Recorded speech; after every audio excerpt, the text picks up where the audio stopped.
Indiana, Mr. Burton, the chairman of the Foreign Affairs Subcommittee on Europe and Eurasia. Gentleman is recognized. Thank the gentlelady for yielding, and I want to congratulate her on being the new chair of the Foreign Affairs Committee, and I know she's going to do an outstanding job. Let me just start off by saying the UN has been a scandal-ridden mess for as far back as I can remember. I've been in Congress 28 years, and we've had scandal after scandal after scandal. The people over there that have been overpaid, comparing it to the private sector, for accountants, for business, for all kinds of things. And we've raised Cain about it on this floor, but nothing ever changes. Remember the oil scandal involving Iraq? Remember Saddam Hussein and the deals that were cut and how the UN was involved in that?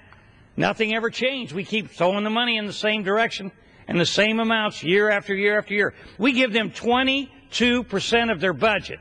Now, if you take all the countries in the world that are involved in the UN, you'll find that we're sending a real disproportionate amount of money to them. Our share should not be 22%. Nevertheless, we do it year after year after year.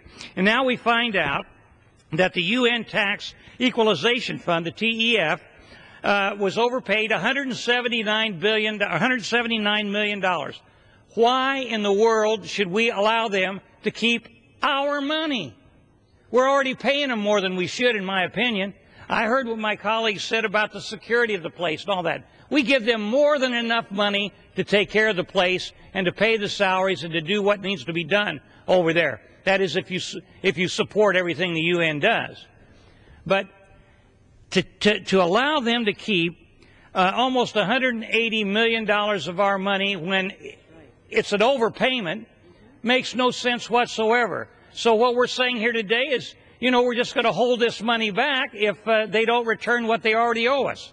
Now, if we had any other creditor that owes us money, or if you had a creditor in your hometown, you would expect that creditor to pay you back.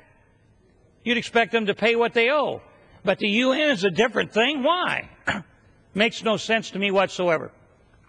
I've been here long enough to know that there have been problem after problem after problem with the UN. And we've complained about it. We have done very little to correct that, but we've complained about it time and again. But at the very, very least, we should expect them to pay us back the money that they owe us. So I wish my colleagues would think about this from a logical point of view.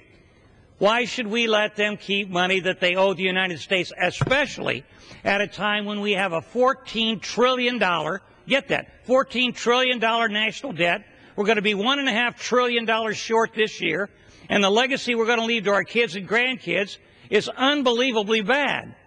And so this is a drop in the bucket, no question about it. But I think we should get our $170 million back, and I hope my colleagues on the other side of the aisle will concur.